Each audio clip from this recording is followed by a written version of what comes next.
الحمد للہ وکفی والصلاة والسلام علی سیدنا و نبینا و مولانا محمد المصطفیٰ اما بعد اعوذ باللہ من الشیطان الرجیم بسم اللہ الرحمن الرحیم عسیٰ ان تکرہوا شیئا وہو خیر لکم وعسیٰ ان تحبوا شیئا وہو شر لکم واللہ یعلم وانتم لا تعلمون صدق اللہ العظیم۔ حضرات اساتذہ اور عزیز طلبہ، میں آپ تمام حضرات کا شکر گزار ہوں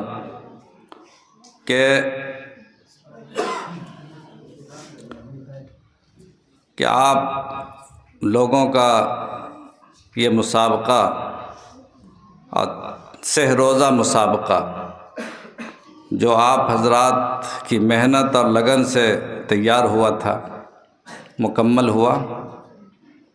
تمام طلباء نے بھی حصہ لیا اور تمام اساتذہ نے بطور خاص اپنی اپنی ذمہ داری ادا کی اور پوری محنت کے ساتھ، پوری دل سوزی کے ساتھ، جگر سوزی کے ساتھ، اس جگر سوزی کے ساتھ جو اللہ کے نبی صلی اللہ علیہ وسلم نے ایک موقع پر فرمایا تھا کہ میں ایک آگ کے حوض کے کنارے، ایک آگ کے دریا کے کنارے میں کھڑا ہوں اور میں دیکھ رہا ہوں کہ تم اس آگ کے دریا میں کودنا چاہتے ہو، میں تمہاری کمریں پکڑ پکڑ کے نکال رہا ہوں کہ مت گرو مت گرو مت گرو، مگر تم ماننے کو تیار نہیں، تم اس آگ کے دریا میں کودنا چاہتے ہو، اپنے آپ کو ہلاک کرنا چاہتے ہو، اپنے آپ کو برباد کرنا چاہتے ہو، مگر میں تمہاری کمر پکڑ کر روک رہا ہوں کہ مت گرو، خدا کے واسطے، خدا کے واسطے مت گرو۔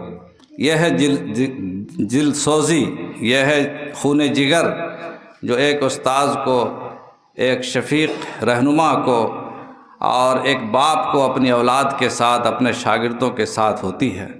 ان اساتذہ نے آپ لوگوں کے لیے محنت کی اور ہر چیز کے لیے آپ کیا ان سے خوشامد کرتے، آپ کیا طالب بن کر کام کرتے، یہی لوگ آپ سے طالب بن کر آپ سے کہتے تھے بیٹے یہ کام کر لو، یہ کام کر لو، یہ کام کر لو۔ بتائیے اس سے ان کا کیا فائدہ ہے؟ فائدہ کس کا ہوا؟ فائدہ ان اساتذہ کا صرف یہ ہوا کہ ان کو ثواب مل گیا، اس سے زیادہ تو کوئی فائدہ نہیں۔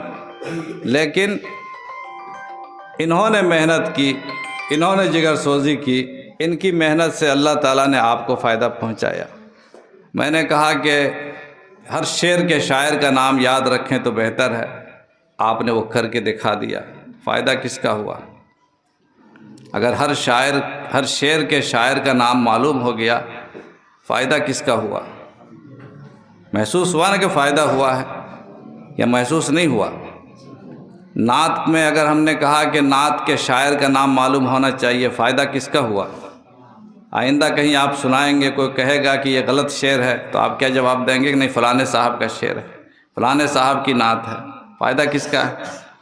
فائدہ آپ کا ہے، طلبہ کا ہے، لیکن جگر کا خون کون صرف کر رہا ہے؟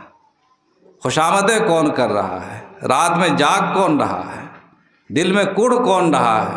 تکلیفیں کون اٹھا رہا ہے؟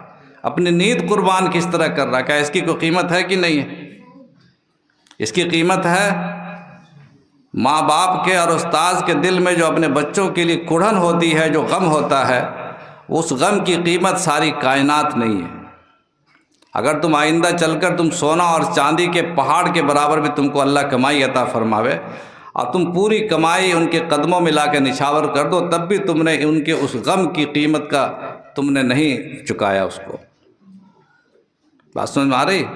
اسی لیے اولاد کے بارے میں حدیث میں آتا ہے کہ اگر کوئی بیٹا اپنے باپ کو خرید کر کے، غلام تھا باپ، خرید کر کے پھر آزاد کرے، پھر وہ غلام ہو جائے، پھر خرید کر آزاد کرے، پھر خرید کر آزاد کرے، پھر بھی وہ اپنے باپ کے احسانات کا بدلہ چکا نہیں سکتا۔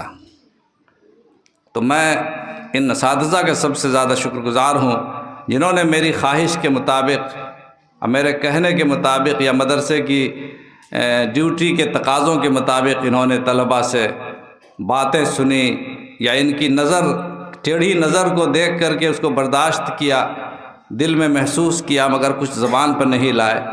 یاد رکھو دل کی تکلیف بڑی خطرناک ہوتی ہے۔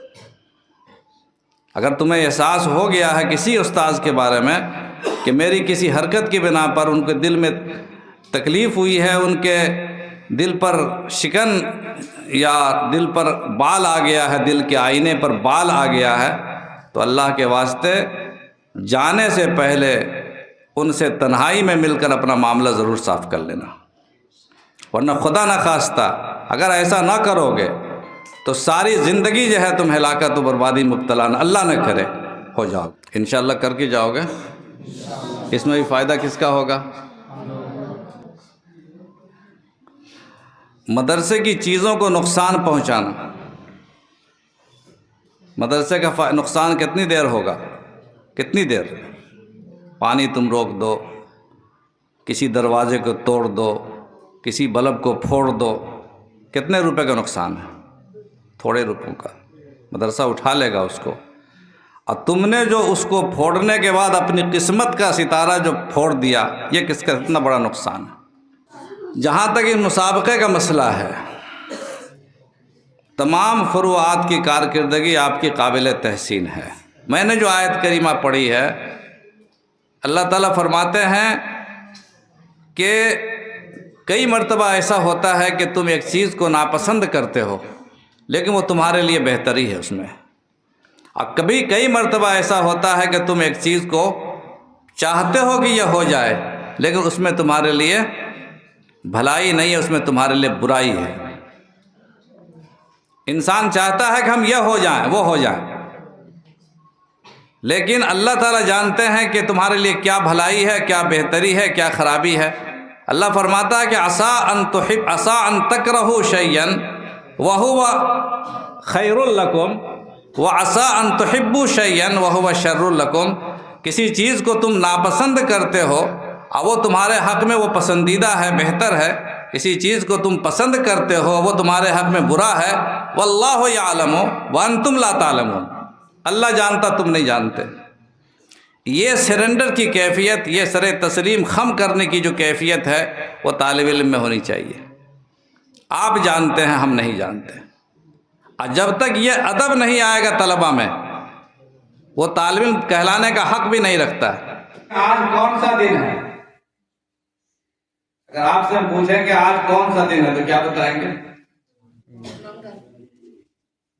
تو کیا صحابہ کو پتا نہیں تھا کہ آج منگل ہے؟ صحابہ سوچنے لگتے تھے کہ آج منگل ہے، کون نہیں جانتا ہے؟ آج منگل ہے، کون نہیں جانتا ہے؟ حضور بھی ضرور جانتے ہوں گے، پھر حضور نے پوچھا کیوں؟ ضرور اس میں کوئی راز ہے، کوئی حکمت ہے، اس لیے وہ نہیں بولتے تھے کہ آج منگل ہے، بلکہ کیا بولتے تھے کہ اللہ و رسولہ عالم، اللہ رسول زیادہ جانتے ہیں، ہمیں نہیں پتا۔ مطلب سمجھ میں آیا؟ اپنے علم کا اظہار کرنا بے ادبی ہوتا ہے کبھی کبھی، اپنے فضل کا، اپنی فضیلت کا، اپنی عظمت کا اظہار کرنا بے ادبی ہے۔ صحابہ جانتے تھے کہ آج فلانی تاریخ ہے، پھر حضور کیوں پوچھ رہے ہیں آج فلانی تاریخ ہے؟ یہی جواب تھا کہ اللہ اور اس کے رسول زیادہ جانتے ہیں۔ سرکار دو عالم صلی اللہ علیہ وسلم نے پوچھا کہ آج یہ کون سا شہر ہے؟ آپ سے ہم پوچھیں گے یہ کون سا گاؤں ہے، کون سی بستی ہے، تو کیا بولیں گے؟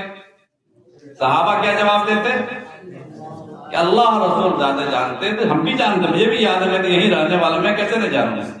صحابہ کہتے تھے ضرور اس میں کوئی راز ہے، کچھ نئی چیز حاصل کر لیں اللہ کے نبی صلی اللہ علیہ وسلم سے، اللہ رسول زیادہ جانتے ہیں۔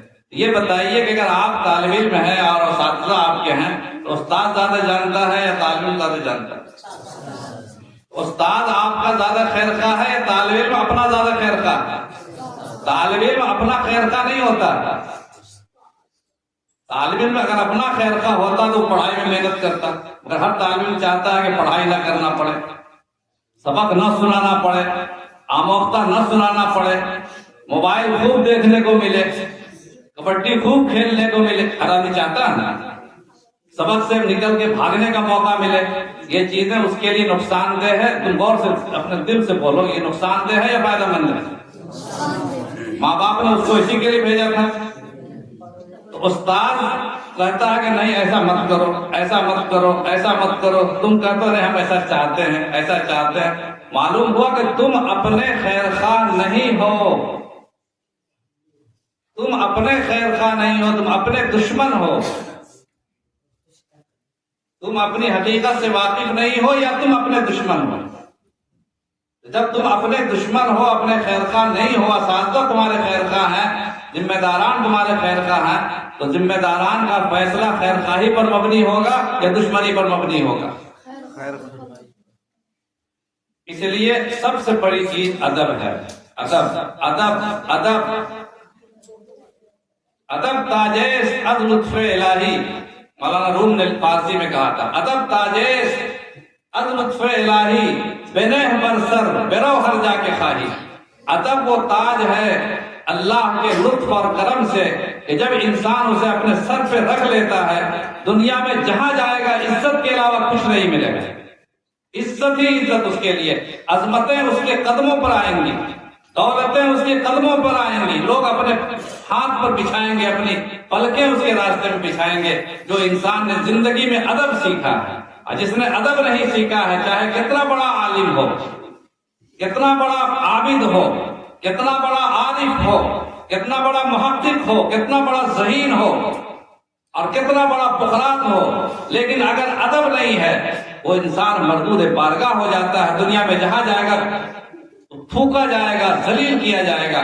اور اس کی سب سے پہلی مثال قرآن کریم نے ابلیس کی تھی۔ ابلیس بہت بڑا قابل تھا کہ نہیں تھا؟ ابلیس مردود بارگاہ کیوں ہوا؟ ادب کے ترک پر۔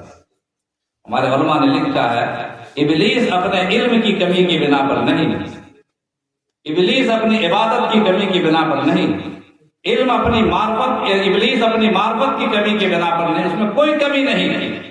زمین کے چپے چپے پر اس نے سجدہ کیا تھا اور علم اتنا اونچا تھا کہ فرشتوں کا بھی استاد تھا اور اتنا مقرب بارگاہ تھا اللہ کے دربار میں کہ اللہ تعالیٰ اس سے مشورے لیتے تھے بہت سارے مسائل میں، اتنا پہنچا ہوا، مگر ادب کی کمی کی بنا پر اس کو مردود بارگاہ کیا گیا۔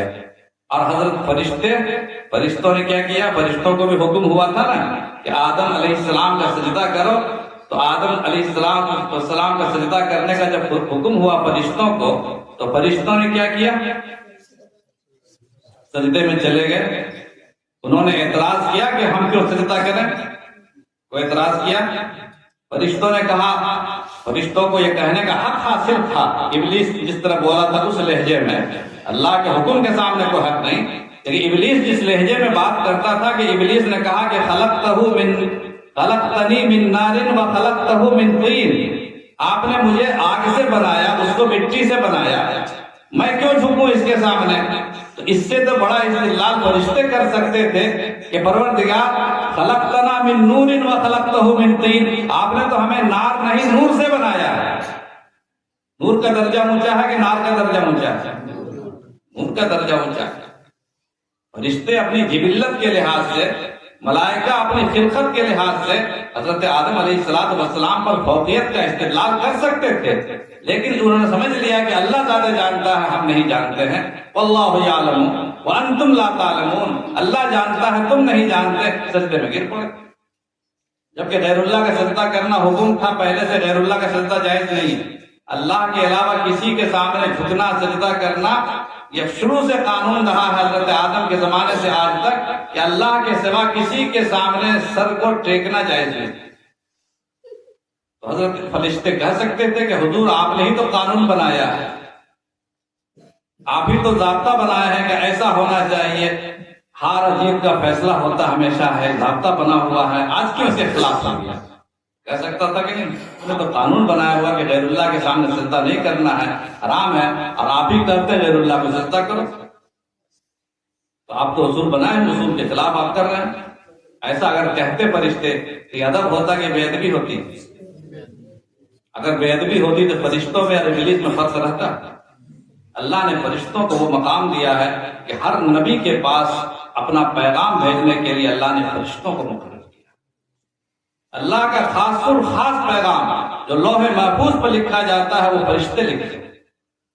وہ کمیٹی جو کیبنٹ ہے ملائے اعلیٰ کی کیبنٹ، اللہ کے دربار میں ملکوت السماوات والارض کی جو کیبنٹ ہے اور اللہ کا جو سارا نظام کائنات ہے، اس نظام کائنات کا جو سب سے بڑی ٹیم ہے، جو سب سے اعلیٰ درجے کی ہائیسٹ جو کمیٹی ہے، اس کمیٹی میں سارے کے سارے فرد جو ہیں وہ فرشتے ہیں۔ کتنا بڑا مقام اللہ نے دیا۔ اور ابلیس کو وہاں سے ایسا بھگایا اللہ تعالیٰ نے کہ کہا کہ تم سیدھے عرش سے آسمان سے نکل کر زمین پہ چلے جاؤ، زمین پہ بھگا کر دیا۔ اس کے بعد جب حضرت آدم علیہ السلام کو دنیا میں بھیجا اور انسانوں کو زمین پر آباد کیا تو زمین بھی خالی کرنے کا حکم ہوا کہ زمین بھی خالی کرو۔ پھر یہ سارے کے سارے سمندروں میں ادھر ادھر چلے گئے، زمین کو خالی کرنا پڑا ان کو، زمین کو انسانوں کے لیے خالی کرنا پڑا۔ تو جو جھکتا ہے اللہ اسے اٹھاتے ہیں، اور جو اکڑتا ہے اسے اللہ گراتے ہیں۔ من تواضع للہ رفعہ اللہ، جو اللہ کے لیے جھکتا ہے اسے اللہ اٹھاتے ہیں، اور جو اکڑتا ہے اللہ فرماتا الکبریاء ردائی،